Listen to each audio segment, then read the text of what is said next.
राधे राधे।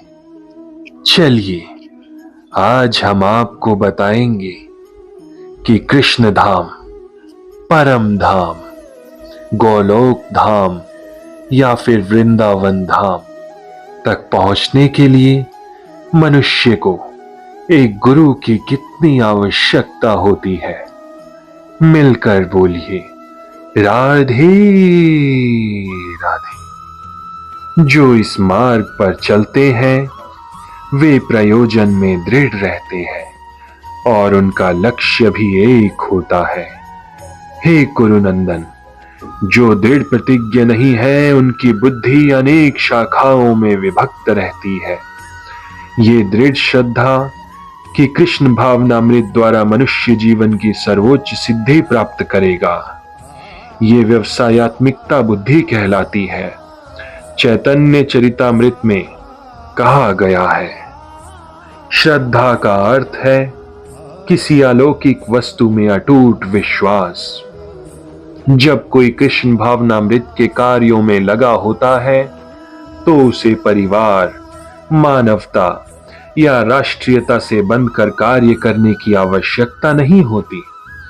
पूर्व में किए गए शुभ अशुभ कर्मों के फल ही उसे सकाम कर्मों में लगाते हैं। जब कोई कृष्ण भावनामृत में संलग्न हो तो उसे अपने कार्यों के शुभ फल के लिए प्रयत्नशील नहीं रहना चाहिए। जब कोई कृष्ण भावनामृत में लीन होता है तो उसके सारे कार्य आध्यात्मिक धरातल पर होते हैं, क्योंकि उनमें अच्छे तथा बुरे का द्वैत नहीं रह जाता। कृष्ण भावनामृत की सर्वोच्च सिद्धि देहात्म बुद्धि का त्याग है। कृष्ण भावनामृत की प्रगति के साथ क्रमशः ये अवस्था स्वतः प्राप्त हो जाती है। कृष्ण भावना भावित व्यक्ति का दृढ़ निश्चय ज्ञान पर आधारित है। वासुदेवः सर्वम इति स महात्मा सुदुर्लभः। कृष्ण भावना भावित व्यक्ति अत्यंत दुर्लभ जीव है, जो भली भांति जानता है कि वासुदेव या कृष्ण समस्त प्रकट कारणों के मूल कारण है। जिस प्रकार वृक्ष की जड़ सींचने पर स्वतः ही पत्तियों तथा टहनियों में जल पहुंच जाता है, उसी तरह कृष्ण भावना भावित होने पर मनुष्य अनेक प्रकार के प्राणियों की तरह अपने परिवार की, समाज की, मानवता की सर्वोच्च सेवा कर सकता है। यदि मनुष्य के कर्मों से कृष्ण प्रसन्न हो जाएं, तो प्रत्येक व्यक्ति संतुष्ट होगा। किंतु कृष्ण भावनामृत में सेवा गुरु के समर्थ निर्देशन से ही ठीक से हो पाती है, क्योंकि गुरु कृष्ण का प्रामाणिक प्रतिनिधि होता है। राधे राधे। जो शिष्य के स्वभाव से परिचित होता है और उसे कृष्ण भावनामृत की दिशा में कार्य करने के लिए मार्ग दिखा सकता है। अतः कृष्ण भावनामृत में दक्ष होने के लिए मनुष्य को दृढ़ता से कर्म करना होगा और कृष्ण के प्रतिनिधि की आज्ञा का पालन करना होगा। उसे गुरु के उपदेशों को जीवन का लक्ष्य मान लेना होगा। श्रील विश्वनाथ चक्रवर्ती ठाकुर ने गुरु की प्रसिद्ध प्रार्थना की और उसका सुंदर वृतांत दिया।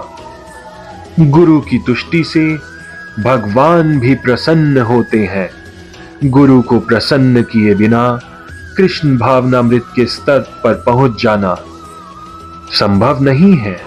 अतः मुझे उनका चिंतन करना चाहिए।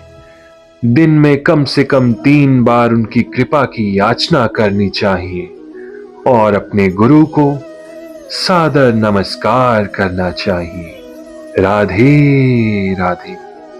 किंतु ये संपूर्ण पद्धति देहात्म बुद्धि से परे सैद्धांतिक रूप में नहीं, वरन व्यवहारिक रूप में पूर्ण आत्मज्ञान पर निर्भर करती है।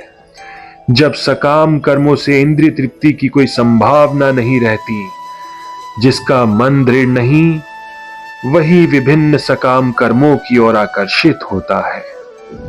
मिलकर बोलिए राधे राधे। राधे